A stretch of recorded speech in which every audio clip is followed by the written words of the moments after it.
제이콥 제비츠 센터에서 열리고 있는 팬시푸드쇼에 한국 업체 29개가 참여해 한국 농식품의 우수성을 알렸습니다.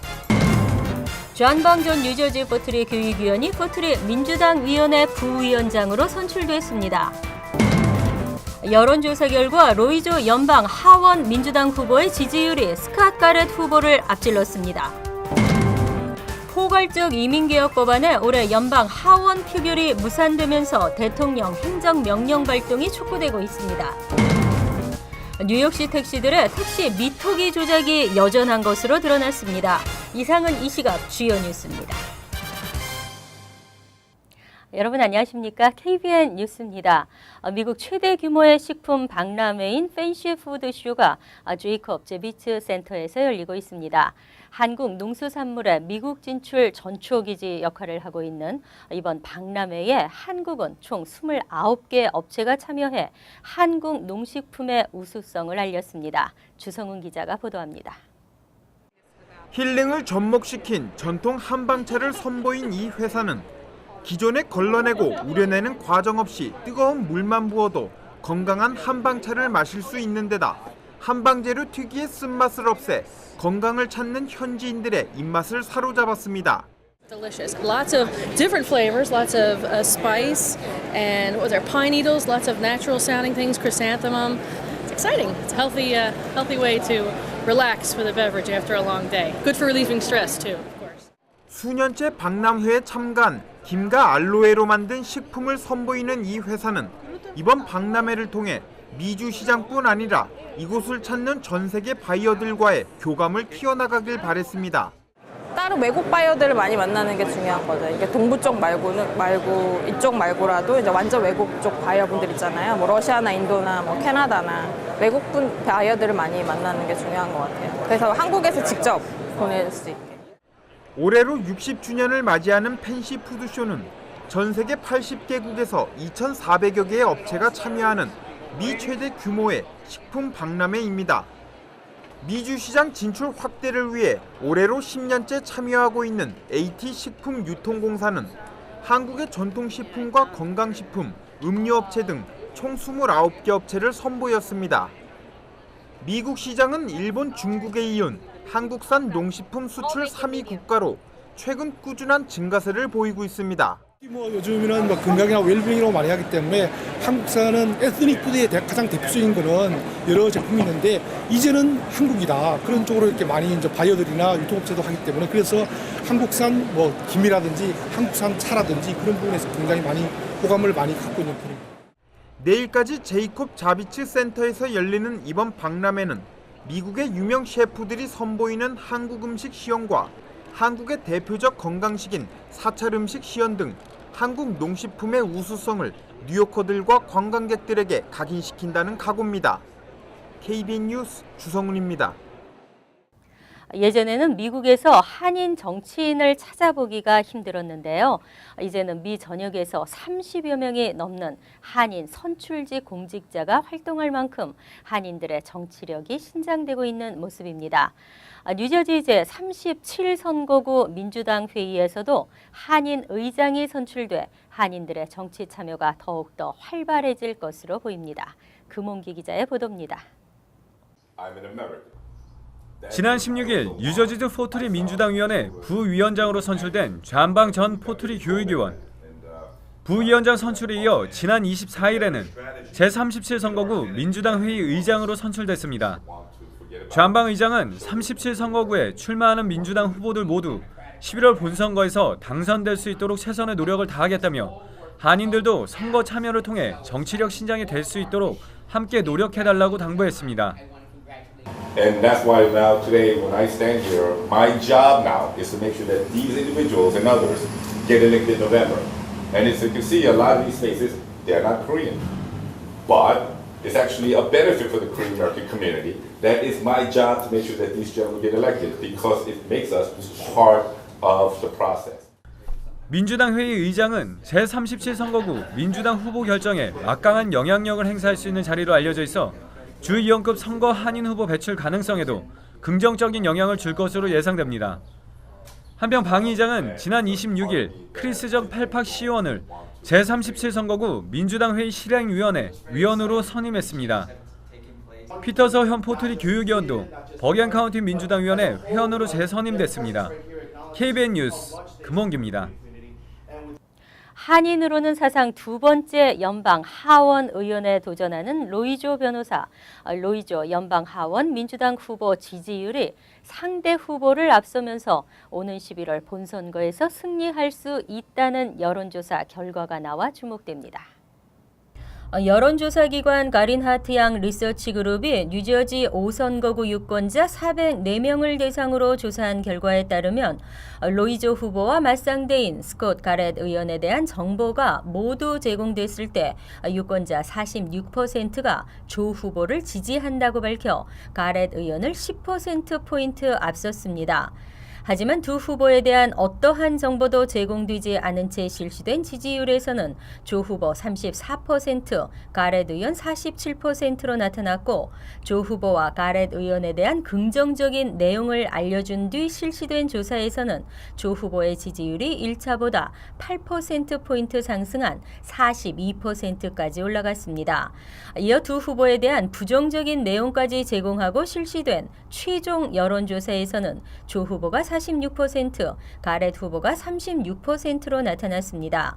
조사기관 측은 조 후보의 이름을 안다고 밝힌 유권자가 전체 응답자의 21%에 그쳤고 반면 가렛 의원은 유권자 83%가 알고 있다고 밝혔다며 인지도가 크게 뒤지는 상황 속에서도 양 후보 간 지지율 격차는 크지 않았다고 밝혔습니다.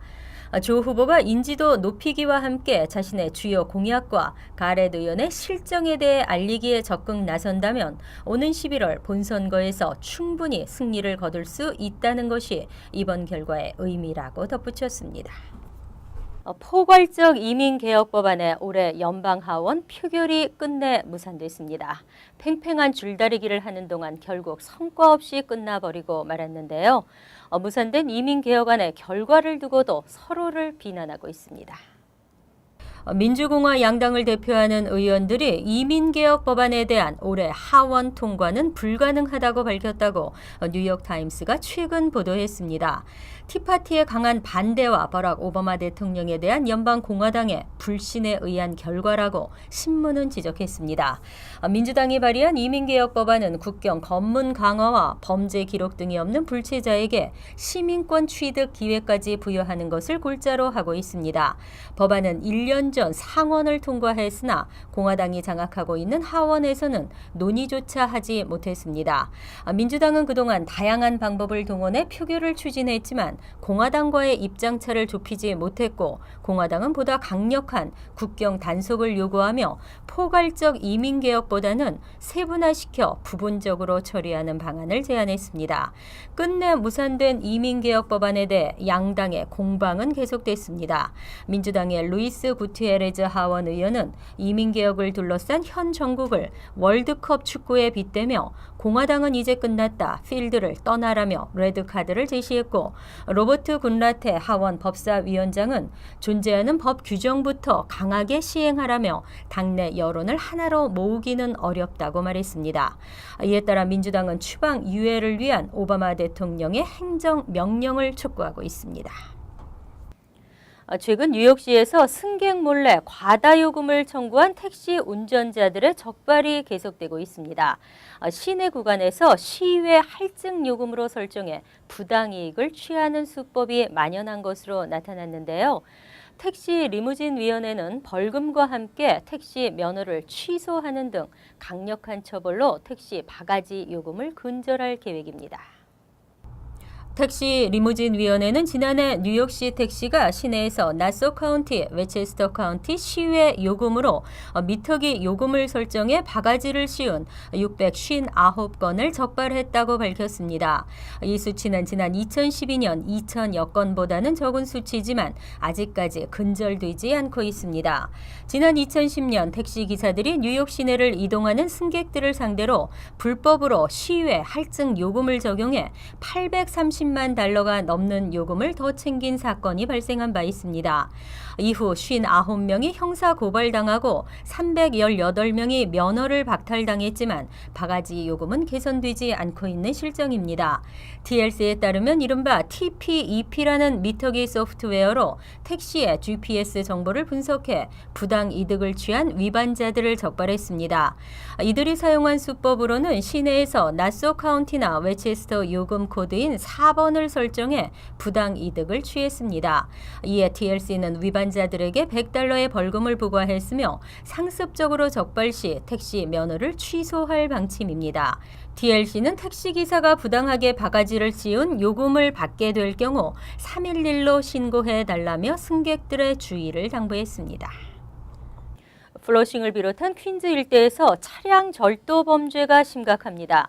특히 여름철 더위로 차량의 온도를 낮추기 위해 창을 조금 열어두는 경우가 많은데요. 차량 절도범들에게는 범죄의 타깃이 될 수 있다고 합니다.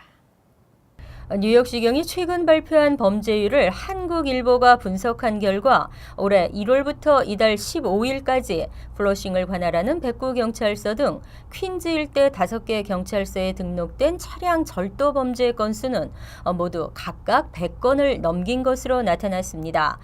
특히 퀸즈 오존팍의 106경찰서와 자메이카 113경찰서가 각각 108건으로 16개 퀸즈 관할 경찰서 중 가장 많은 차량 절도 범죄 건수를 기록했습니다.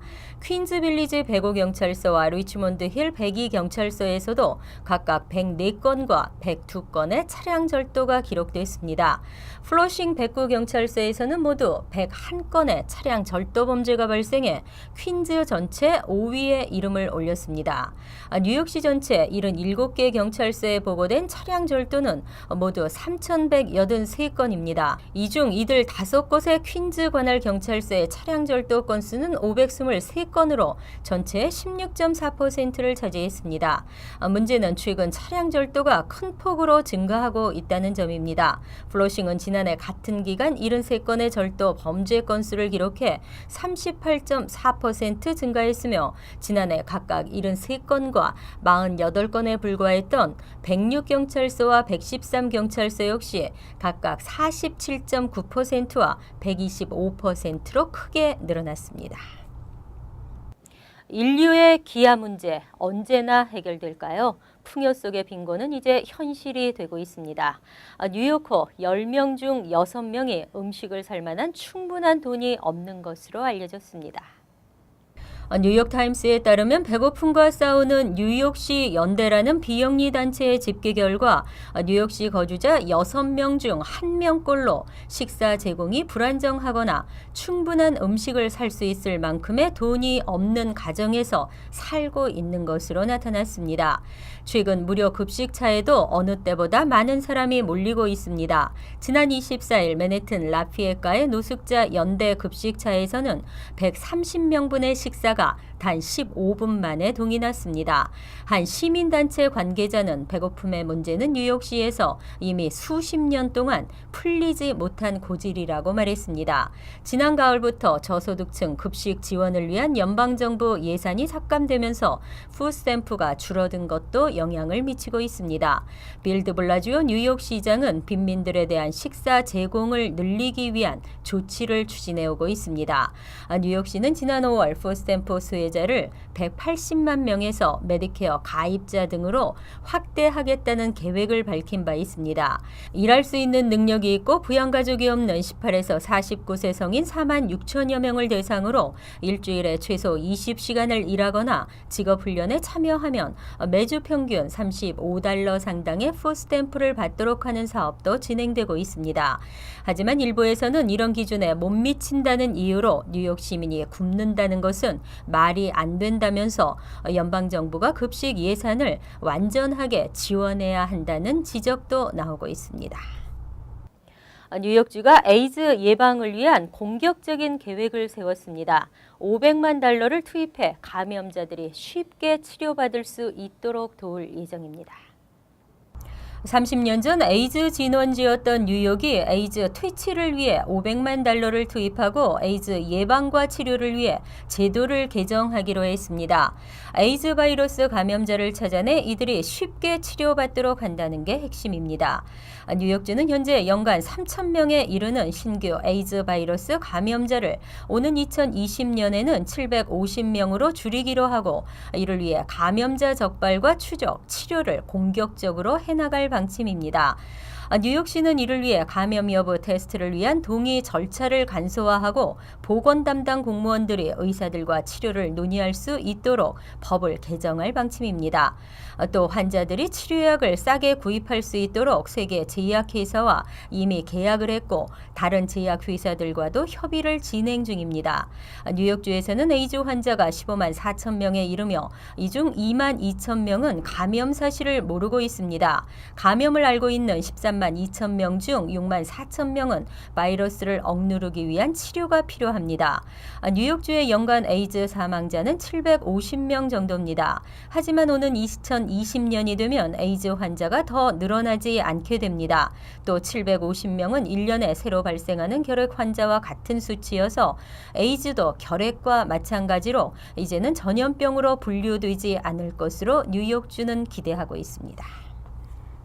이상으로 KBN 뉴스를 마칩니다. KBN과 함께 즐거운 저녁 되시기 바랍니다.